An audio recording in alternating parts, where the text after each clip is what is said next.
Sakura na AB735 ulit. Walk-in client natin to. Nakarito lang sa amin.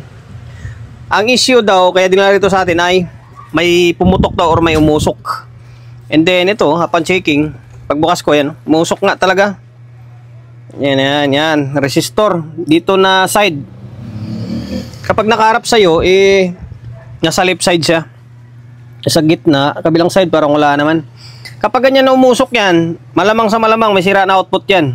Malamang nadaling output yan. Tapos yung fuse, himala, parang buo yung fuse. Pero need pa rin naman natin i-check up. Okay?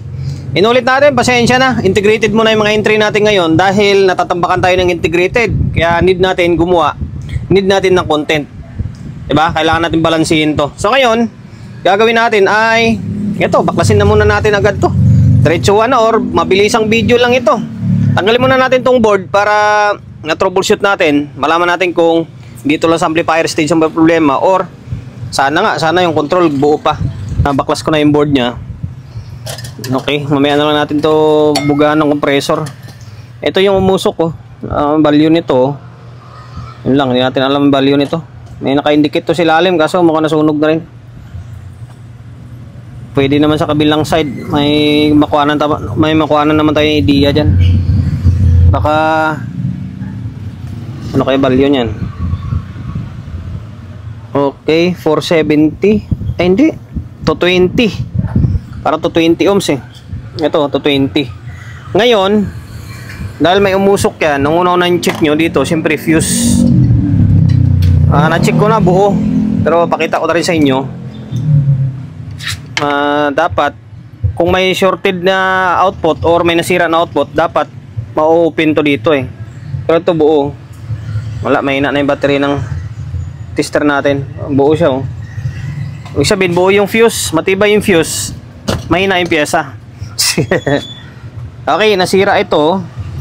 Ngayon, para mas safe tayo or para malaman talaga natin kung may sira na output or wala, no need na baklasin itong output nya. Ang gagawin natin, ito lang, iangat lang natin itong blocky na to. 1, 2, 3, 4. Angat lang natin to. Yung kabilang side lang ng paa para ma-check natin kung may sira na output or wala. Okay? Ano lang yung diskarte dyan sa pag-check ng output na hindi mo na kailangan baklasin yung transistor. Sa blocky lang. Ito guys, sinuulit ko diskarte ko to. Lahat naman ng technician may kanya-kanyang diskarte. Kung diskarte nyo na need baklasin talaga, mas okay, di ba? Pero sa akin kasi diskarte ko ganun lang. Angat ko lang ito, angat mo lang itong kabilang side lang ng paa ng blocky nito kasi papuntang emitter yan eh. Ayun, ma-check mo na yan kung may shorted or masira na output. Okay, angat muna natin yung blocky na yan. Value niyan is 5 watts na 0.25. Naangat ko na yung mga blocky. Ngayon, testerin natin to. Medyo mahina na talaga yung battery ng bukas. Bibili nga tayo ng bagong battery. Mahina na talaga yung battery ng mga tester natin. Kumikita tayo, hindi tayo nakabili ng test ng battery. Pasensyahan nyo na ako. Ito, mukhang may shorted dito. Okay, dito sa may kabila, goods to eh. Goods dito sa may kabilang side. Dito talaga. Ngayon, baklasin natin tong alin sa dalawa na to kasi magka-connected, emitter. Parang dalawa. Baklasin ko tong dalawa para sigurado. Itong dalawa na to. Pero dito, sure ako na buo to. Tapos yung nasunog pala na resistor, value nun ay 220 ohms. Pinalas ko na nga eh. Ako sana yun. Laglag. Yan. 220 ohms to dito. Okay, 220 ohms. Same lang yung ang ditong side kasi nito, paras lang to dito. Yan. Kasi yung kabilang side na to, dito sa isang channel na to, ito yung output naman niya. Tapos itong output na to, dito naman siya. Okay, ngayon, ito na side, tsaka ito, isa lang. 220 ohms to, 220 ohms. Ito, alas pares lang sila, 220 ohms nito eh. 220 ohms nito. Ngayon, na-check ko to, parang buo. Pero, mamaya, malaman natin yan kapag nagpalit na tayo ng, dito to, 20, tapos, yung output, check ko muna to, double check ko muna to. Okay? Baklas ko na yung dalawang output, confirm na sira. Ganun ang diskarte ko para kasi kung babaklasin mo buo yan, hindi apat yung babaklasin mo, apat din babalik mo. Ito, dalawa lang binaklas mo, dalawa lang din papalitan mo, di ba? Ito. Ito, gumalaw dito. Dapat sa kabila, dapat hindi gagalaw to kasi naka-reverse. Nangyari, meron pa rin yan, no? Mahina lang galaw ng tester natin. Ito, ganun din. Naka-forward. Dapat pag-reverse, dapat wala yan. Nangyari, meron pa rin, no? Sira yung dalawa. Pero dito sa may kabilang side, na-check ko to, parang buo to. Buo itong dalawa, eh. Tapos yung bias niya, check nyo rin to. Yung 551, kasi minsan nasisira yan. Pero na-check ko, mukhang buo naman. Sana, mamaya malaman na lang natin yan kapag nag-actual lang tayo. Ngayon, palitan muna natin itong 220 rito. 220 ohms na to. Palitan natin. Tsaka natin iti-testing. Pwede yan kahit di mo nalagyan ng output. Matitrace natin yan kung may bias siya or wala. Ang ginawa natin ay binalik na natin yung supply. Kaso, buti bago ko binalik yung mga bloke, chinik ko muna. Open yung dalawa. Saan ba yung isa? Kung saan na side yung output na to, andun sa loob. Kung saan yung side na output ng dalawa na to, doon din yan open. Kaya hindi na open yung fuse dahil na-open itong 0.25 na bloke. Kung hindi na-open to, malamang fuse ma-open tapos lalala. Mas marami masusunog dito. Buti nga na-open ito eh. Okay, dalawa. Pinalitan na natin. Ito siya. Yan, kaya bago yung dalawa. Kumpara sa dalawa na iba yung kulay. Yan, check nyo. Kapag nasira yung output, nag-short yung output, check nyo na rin yung bloke kasi kadalasan na-open din yan. Okay, ngayon testing natin. Tingnan natin kung magre-relay siya or may uusok. Tingnan natin ha. Plug in muna natin. Saan na yung plug? Okay, naka-plug na yun doon. Gamit tayo ng bulb para sigurado. Mahirap na. Okay, on natin. Pak! May umusok? Wala. Mukhang wala naman eh. Kapain natin to. Sana ba yung ito? Mainit ba? Hindi. Drive to eh. Pero check ko to, mukhang buo naman. Ngayon, hindi magre-relay yan kasi hindi nakasalpak yung maliit na supply. Sa bias muna tayo. Natin kung may bias siya or wala. Okay. Ngayon, pwesto lang natin ah. Sensya na kayo kasi one man game tayo. Tayo katulad ng iba na may videographer. Yan, diskarte lang ah. Okay, on natin ulit. Yung kabilang side, wala tayong gagalawin dyan kasi mukhang buo naman yung kabila eh. Diretso na tayo sa may bias muna. Dito, yun lang, mukhang walang bias.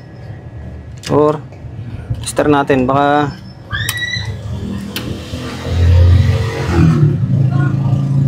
wala kang bias ah. Dito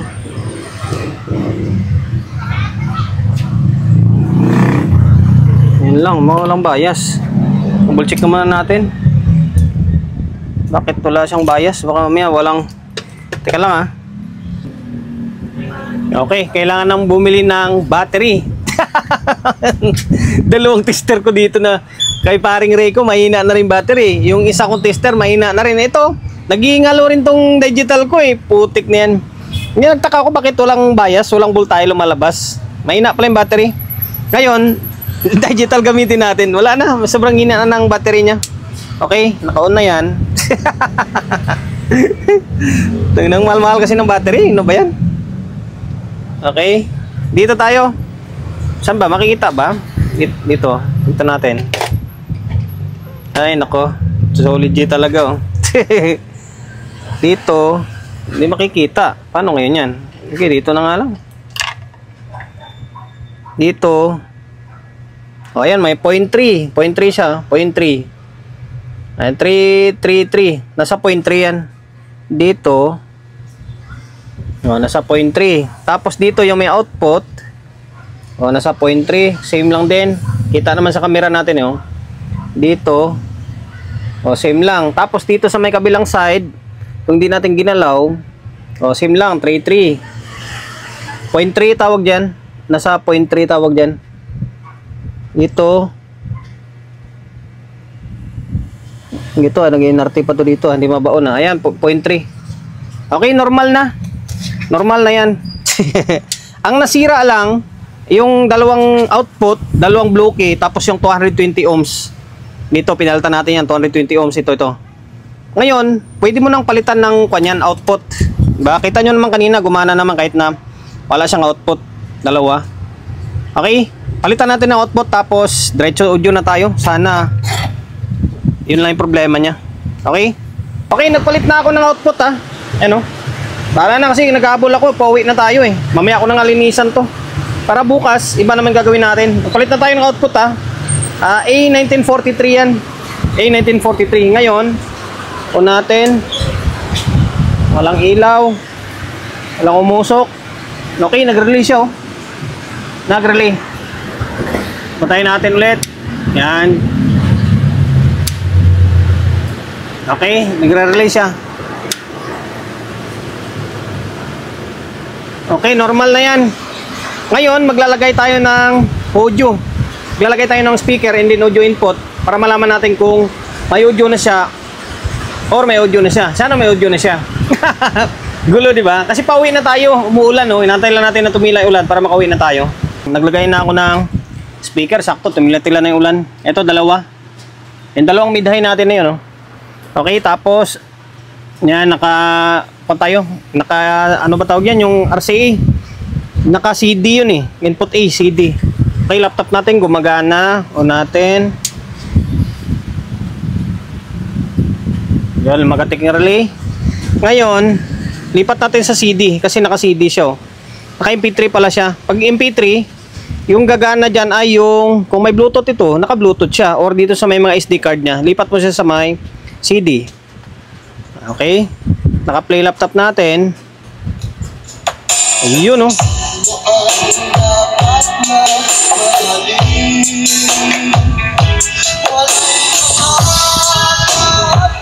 Yung Tagalog, love song oh. Okay na, working na. May audio na.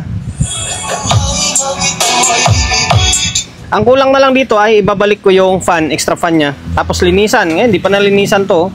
Kung ipapakita ko sa inyo yan, haba lang yung oras, i-skip nyo lang. Di ba? Kaya kadalasan yung video natin, pagkatapos na natin i-video, saka na tayo maglinis. Okay, working na, goods na. May umusok dahil sira yung output niya. Hindi bumigay yung fuse, di ba? Hindi bumigay yung fuse, pero bumigay naman yung bloke. Yung dalawang bloke na yan, no? Buti na lang bumigay. Kung hindi yan, mas marami masusunog na pyesa dyan. Tapos ito, 220 to. Yan, 220 ohms. Pinalta natin yan. Tapos yung dalawang output. Okay? Dalawa, tapos isa. Okay, working. Yung control, working pa naman. Yan lang. Sana nakapagbigay idea ako kung paano yung diskarte ko sa pag-troubleshoot ng mga integrated amplifier ko. Hindi man intig, mga power amp, diba?